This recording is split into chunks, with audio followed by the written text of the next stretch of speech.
This is Chala, CEO and founder of the Repositioning Expert. Happy Tuesday tea time with Chala. It is my last day, my last 2 days as a 51-year-old, my last Tuesday tea time as a 51-year-old.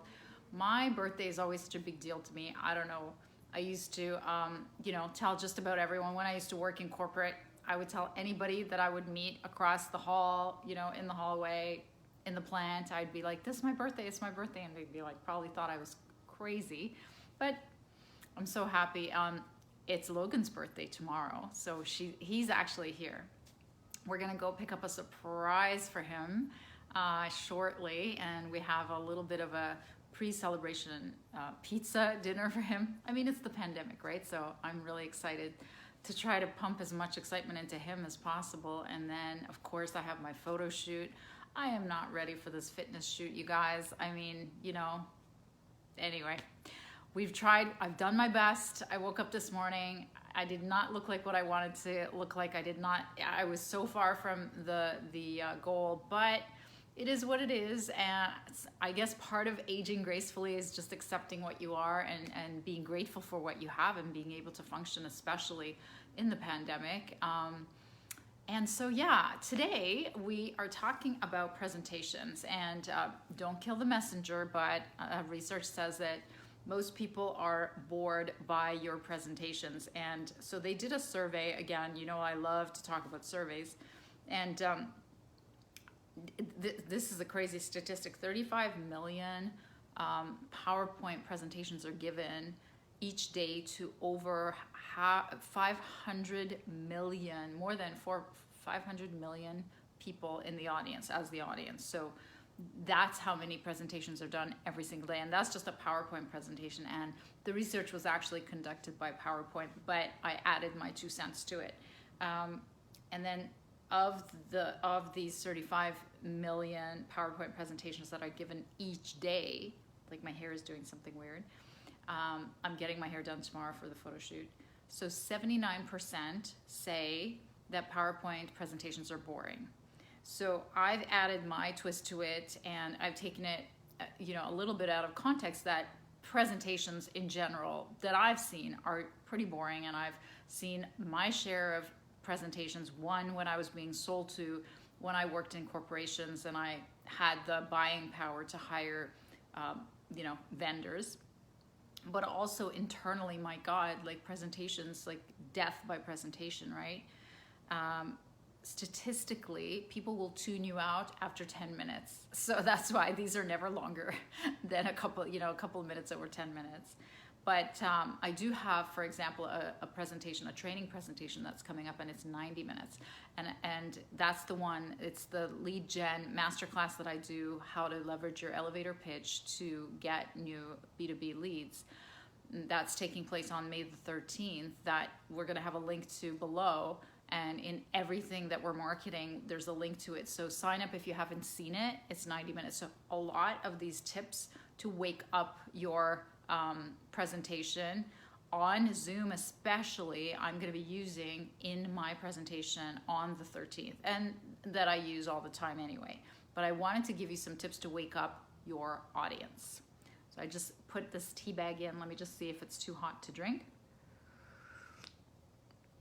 And by the way, I'm testing all red lipsticks. I ordered, of course, everything's online, so I ordered some MAC makeup, and they sent some new red lipstick, like a whole bunch of different ones.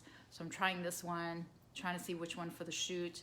Typically, red lipstick is so hard to put on, you guys. I don't know, for the ladies who are watching, I find it really difficult. And then I went to a red lipstick sort of makeover session at Shoppers Drug Mart, and they actually make you clean up the edges by using like a makeup sponge and actual like liquid makeup, so that of the same shade. But I'm like, mine smudges even worse. So the only way that I found is using like a really, really, really thin brush. So and of course a liner, like a gel liner. Anyway, total off topic, but I just had to tell you about the new red lipstick, because I'm trying all the different colors that they've sent. So let me talk to you about how to wake up the presentations. One way is to talk about personal stuff. That's for sure. It totally gets people involved. I do that all the time. In fact, you know what? I didn't even put that as one of the 5, but I do. I really believe in, there's a fine line between becoming unprofessional and continuing to engage people. It's a little bit looser for me because I own my own business. I work with entrepreneurs, so it's great. But when you're doing presentations in the corporate world, I still used to be able to get by with saying a little bit, more warmer stuff than just the numbers and the facts and just more humanizing things. But when I'm presenting to entrepreneurs, I mean, all last year, Logan used to come into all my Tuesday Tea Time lives. We used to go viral. I put in personal stuff like, the color of lipstick that I'm trying on, the fitness shoots that I'm doing, my birthday, all those things. I mean, I can go on. So that's actually one of the ways, which wasn't even in one of the 5 ways that I thought tips to wake up a boring presentation, especially on Zoom. So remember, people are tuning you out within 10 minutes and 79% are saying that they're bored. So how do we combat that? So the first one I said was ditch the slides. It's one of the first things that I learned at the beginning of the pandemic.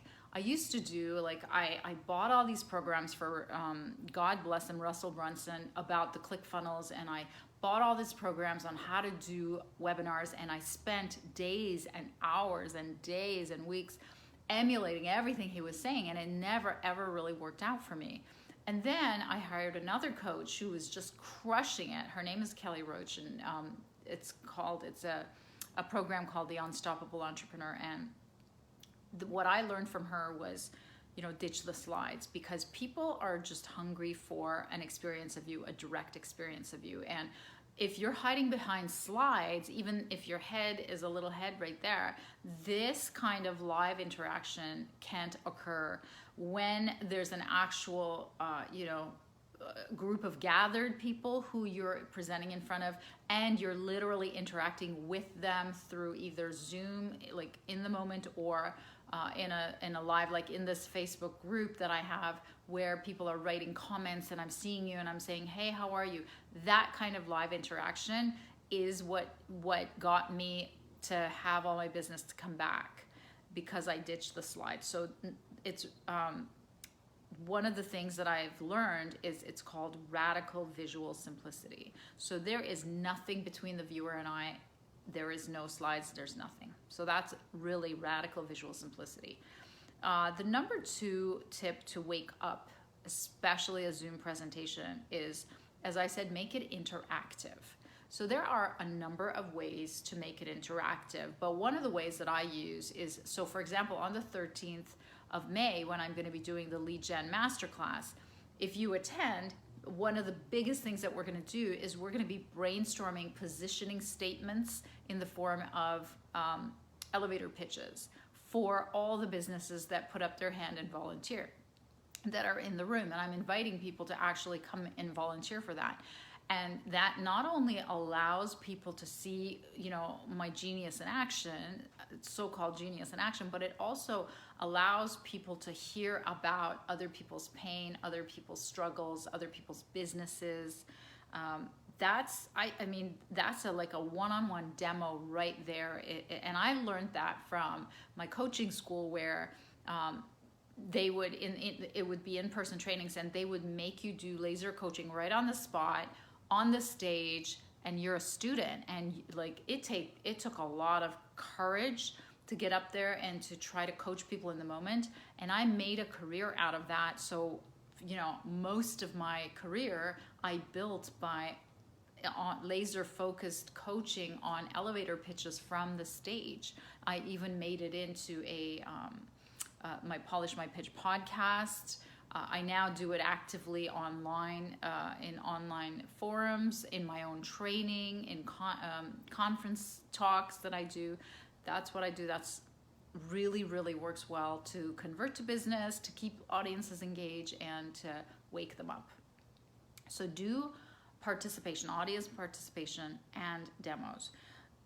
One way, so tip number 3 to wake up a Zoom presentation is, if you're using Zoom, obviously, or there's other ways that you can do this through other apps, but the polls and the hands up, I've been using them in the training that I'm doing because there's a reason, there's some question that you can ask that makes people want to sort of input their answer. So one of the things that we ask, for example, because I do marketing, is we do a poll around what is the biggest pain point you have around your messaging, or what is the your biggest differentiator.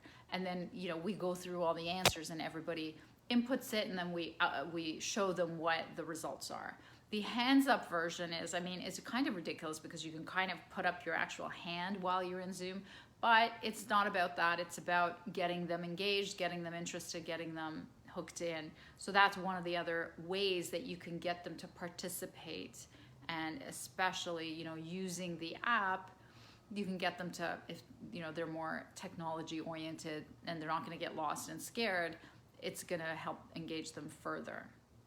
Now, for those of you who are in the corporate space and who need to do slides, or people who just refuse to give up the slide, well, one of the things that you can do is use infographics. If you absolutely need to use the slide, you have to use infographics instead of the bullets and death by slides.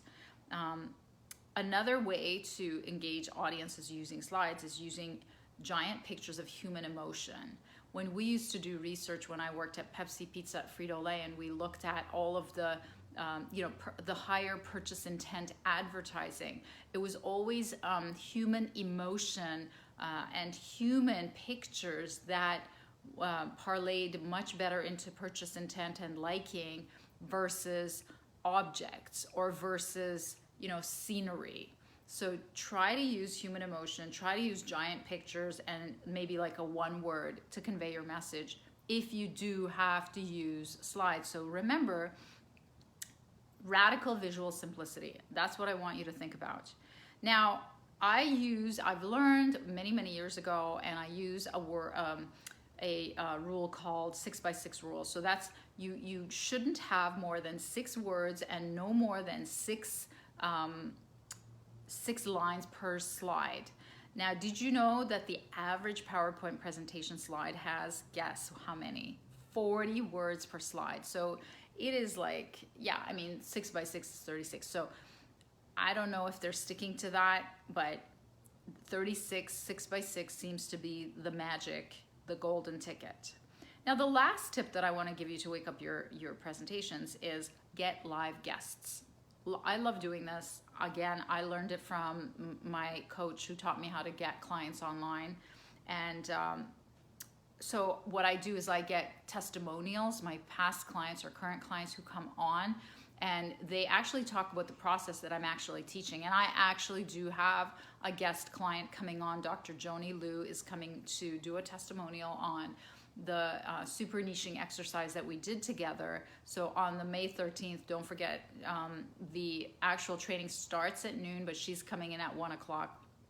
And for 10 to 15 minutes, she's going to share what it was like to use the process that I'll be teaching you guys for free and what results that she's been getting. So get live guests. It really breaks up the boredom. It takes the spotlight away from you, but it should only take it away from you if it's reinforcing what you're teaching or if it's in, complement to.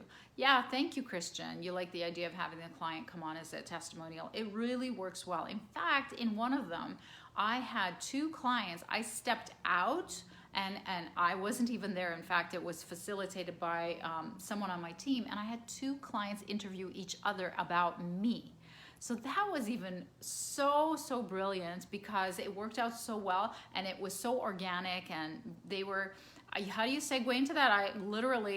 So that one was a 9-day training, Christian. So that was on one of the days, and I think it was like on a Saturday. So we just positioned it as client success stories, and I didn't even come to the call, but my team member facilitated, introduced who they were, the 2 clients, and then they had already been prepped on what questions to ask each other, and it was really brilliant. So that's one of the things that I really recommend is live guests. Just beware of sharing the spotlight. Don't get guests that are going to compete with you.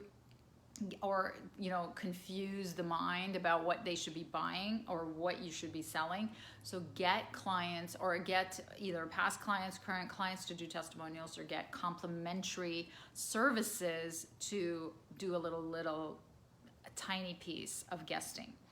So I just want to end this with the reminder to register for the masterclass, the lead gen masterclass, how to leverage your elevator pitch. We're going to be polishing pitches for volunteers. You're going to be seeing Dr. Joni Liu, who's going to talk about how she used the whole super niching model. And that's on March the 13th at noon Eastern, 90 minutes. Come join us. It's free. And make sure to register at repositioner.com/leadgen. We're going to put the link in the comments. And then make sure you get your workbook. Make sure you're registered. Make sure to hop on a call. And yeah, been toying with the idea. I just confirmed it. Yeah, great. I'm so glad you dropped in, Christian. So everyone, come join us on the 13th, and I will see you on the next Tuesday. I will be 52 by then. All the best, everyone. Take care.